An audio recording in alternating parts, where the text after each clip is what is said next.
প্ৰধানমন্ত্ৰী আৱাস যোজনা চৰকাৰী বিপিএল ঘৰৰ আৰু এটা নতুন আপডেট লৈ আহিছোঁ।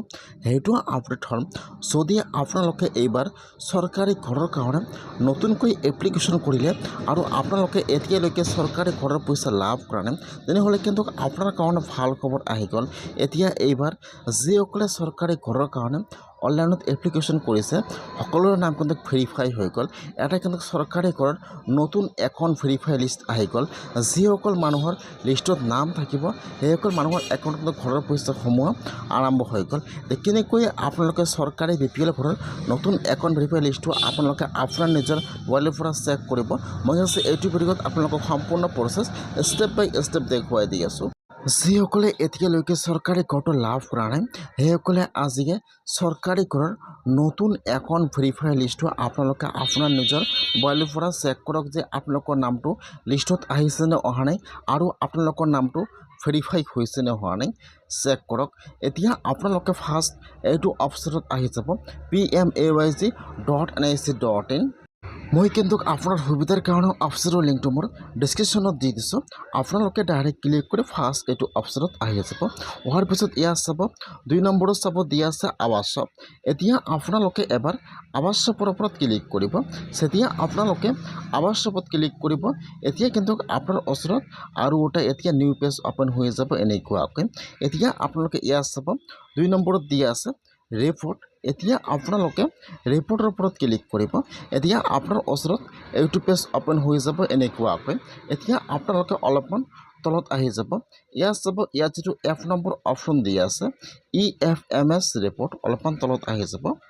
ইয়াত চাব ইয়াত যিটো F নম্বৰ অপশ্যন দিয়া আছে EFMS ৰিপৰ্ট। ইয়াত যিটো Fৰ 3 নম্বৰ অপশ্যন দিয়া আছে beneficiary register account for verify. এতিয়া আপোনালোকে Fৰ 3 নম্বৰ অপশ্যনৰ ওপৰত ক্লিক কৰিব।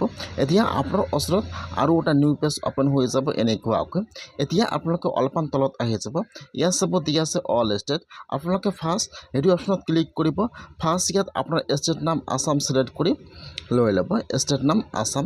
তাৰপিছত ইয়াত আহি যাব আপোনাৰ ডিষ্ট্ৰিক্টৰ নাম। এতিয়া আপোনালোকে ইয়াত আপোনাৰ ডিষ্ট্ৰিক্টৰ নামটো ছিলেক্ট কৰি লৈ ল'ব। তাৰপিছত ইয়াত আহি যাব আপোনাৰ ব্লকৰ নাম।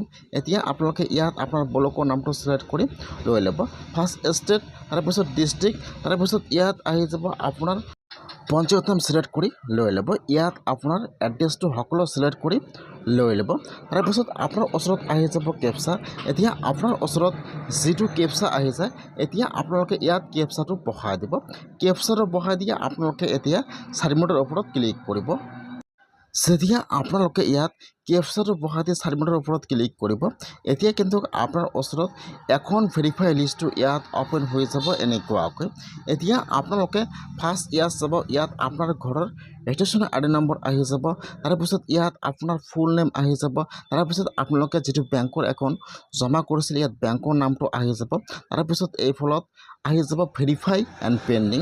যদি আপোনালোকৰ সেইটো লিষ্টত নাম আহিছে আৰু ইয়াত লিখা আছে ভেৰিফাই তেনেহ'লে কিন্তু আপোনাৰ একাউণ্টত অতি সোনকালে ঘৰৰ পইচা সোমাই যাব। আৰু যদি আপোনালোকৰ লিষ্টত নাম আহিছে আৰু ইয়াত লিখা আছে পেণ্ডিং তেনেহ'লে কিন্তু আপোনাৰ নামটো পেণ্ডিং হৈ আছে, আপোনালোকৰ একাউণ্টত এতিয়ালৈকে ঘৰৰ পইচা সোমোৱা নাই। যেতিয়া ইয়াত আপোনালোকৰ নামটো ভেৰিফাই হৈ যাব তাৰপিছত কিন্তু আপোনাৰ একাউণ্টত ঘৰৰ পইচা সোমাই যাব। যদি আপোনালোকে চৰকাৰী ঘৰৰ কাৰণে নতুনকৈ আবেদন কৰিছে আপোনালোকে এতিয়া ঘৰৰ পইচা লাভ কৰা নাই তেনেহ'লে আপোনালোকে আজিয়ে লিষ্টটো চেক কৰক যে আপোনালোকৰ নামটো ভেৰিফাই হৈ আছে নে বা আপোনালোকৰ একাউণ্টত ঘৰৰ পইচা সোমাইছে নে সোমোৱা নাই। আপোনালোকে এনেকুৱাকৈ চেক কৰক চৰকাৰী ঘৰৰ একাউণ্ট ভেৰিফাই লিষ্টটো আপোনালোকে এনেকুৱাকৈ চেক কৰক আপোনালোকে আপোনাৰ নিজৰ মোবাইলৰ পৰা।